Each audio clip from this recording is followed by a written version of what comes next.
Mungkin kebanyakan Anda yang lahir pada sekitar tahun 2000-an ke bawah dahulu, saya ingin bertanya pada Anda, apakah Anda masih ingat ataupun kenal kepada pelakon ini? 嘅咩？佢話佢以前揸過嘅喎，技術仲好好添。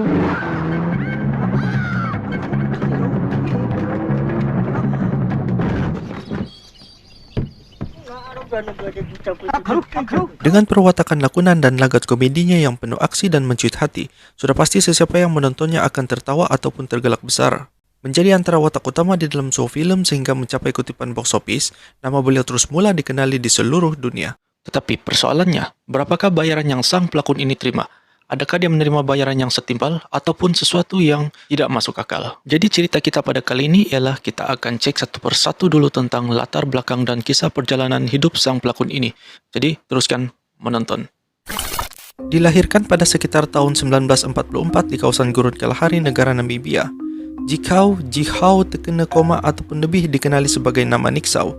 Niksau ini dia berasal daripada suku kaum Bushmen, yaitu salah satu suku kaum yang kebanyakan mereka masih lagi tidak terdedah kepada dunia luar. Jadi serba sedikit info tentang kehidupan seharian suku kaum Bushmen ini ialah, bagi wanita, mereka akan melakukan aktiviti dengan bercucuk tanam. Untuk lelaki pula, mereka akan memburu binatang secara berkumpulan. Dan setiap mereka akan tinggal di dalam rumah kecil yang dipanggil Krut Shelter, yaitu rumah yang mereka bina sendiri dengan menggunakan ranting-ranting dan rumput-rumput. Dan sehinggalah pada sekitar tahun 1950, kerajaan Namibia pada masa itu telah mewujudkan satu sistem yang dipanggil Modernization Program, yaitu salah satu program yang mewajibkan untuk orang-orang Bushmen ini mengubah cara hidup mereka mengikuti arus pemodernan dunia pada masa itu. Berbalik pada cerita Niksau ini tadi, jadi kehidupan seharian Niksau ini sebelum dia bergelar sebagai seorang pelakon, Niksau ini dia cuma seorang petani biasa di kampungnya sahaja dengan mengusahakan kebun-kebun kecil dia seperti kebun labu dan juga kebun kacangnya. Serta dia juga mempunyai beberapa ekor kerbau ternakannya sendiri. Dari seorang petani Bushman ke persada film antarabangsa.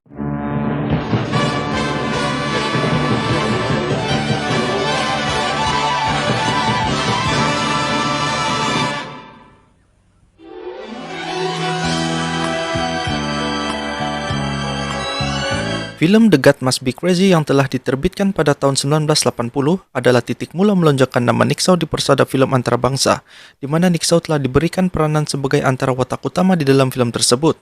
Watak yang dibawakan Niksau adalah sebagai watak realitinya sendiri sebagai Niksau daripada suku kaum orang Bushmen. Film yang bertemakan komedi itu diarahkan sepenuhnya oleh pengarah dari Afrika Selatan, yaitu James Wise. James Wise ini juga mengakui bahwa dialah individu yang pertama telah bertemu dengan Niksau di Kalahari semasa mencari watak orang Bushmen untuk di dalam film The God Must Be Crazy. Hasil tayangan film tersebut juga telah berjaya mengutip keuntungan sehingga mencecah 200 juta USD. Walaupun film tersebut telah menghasilkan keuntungan yang sangat besar, tetapi Niksau cuma dibayar sebanyak $300 sahaja pada masa itu oleh pihak produser. Alasan diorang cakap itu hanyalah sebagai bayaran pendahuluan saja dulu untuk si Niksau. Disebabkan pada masa itu, Niksau ini sebenarnya dia masih tidak tahu langsung apapun tentang penggunaan nilai uang kertas yang sebenarnya. Jadi banyaklah sumber yang menceritakan semasa Niksau ini sedang membelanjakan $300-nya tuh, entah dibelanjakan kemana dan separuhnya habis hilang begitu sahaja. Dan sehinggalah sambungan kedua film The God Must Be Crazy diteruskan pada tahun 1989, dan pada masa itu barulah Niksau telah meletakkan jumlah syarat bayaran untuk dirinya dalam film tersebut di dalam anggaran sebanyak $500.000 kepada pihak produksi. Sebab time itu Niksau kira sudah tahu serba sedikit tentang penggunaan duit ini macam mana, dan Niksau turut dibantu oleh penasihatnya sendiri. Dan hasil daripada duit itu Niksau bercadang untuk membina rumah barunya nanti yang diperbuat daripada batu bata yang terus dilengkapi dengan bekalan air dan juga bekalan elektrik. Memandangkan pada masa itu Niksau sudah mempunyai keluarga yang kira ramai, hal ini turut dipersetujui oleh pihak produksi. Dan selepas itu, Niksau turut membintangi beberapa buah film lagi terbitan dari film production Hong Kong dan China, yaitu film Crazy Safari yang diterbitkan pada tahun 1991, Crazy Hong Kong pada tahun 1993, dan terakhir sekali The God Must Be Funny in China pada tahun 1994. Dan selepas beberapa tahun kerjaya lakonan Nick Sauni pun sudah mula perlahan sedikit, jadi akhirnya Nick Sauni pun bercadanglah semula untuk pulang ke kampung halamannya di Gurun Kalahari. Dan menurut sumber cerita, Nick Sau menyatakan dia lebih cenderung kepada menjalani kehidupan asalnya sebagai seorang petani bushman. Kerana Nick Sauni pernah cakap, dia sebenarnya rimas dengan menjalani kehidupannya selepas bergelar seorang pelakon. Dan juga dia turut rimas dengan kehidupan dunia luar. Hal ini kerana semasa Nick Sau sedang masih terikat dengan syarat kontrak filmnya, Nick Sau terpaksa mengikuti produksi ke serata tempat dan juga di luar negara bagi tujuan untuk mempromosikan setiap film yang dibintanginya. Nick Sau di sebalik tabir. Semasa Nick Sau dibawa berlakon di dalam film pertamanya, Nick Sau ini sebenarnya tidak tahu apa-apa pun. Nick Sau cuma hafal dan ingat bentuk lakonan yang harus dilakukan seperti yang diinginkan oleh pihak produksi. Dan time itu, Nick Sau adalah juga dibantu dan ditunjuk ajar oleh beberapa orang bushman yang kira sudah modern semasa itu. Dan hal itu jugalah pengarah James Uys ini pernah mendapat kritikan daripada badan-badan NGO alam sekitar.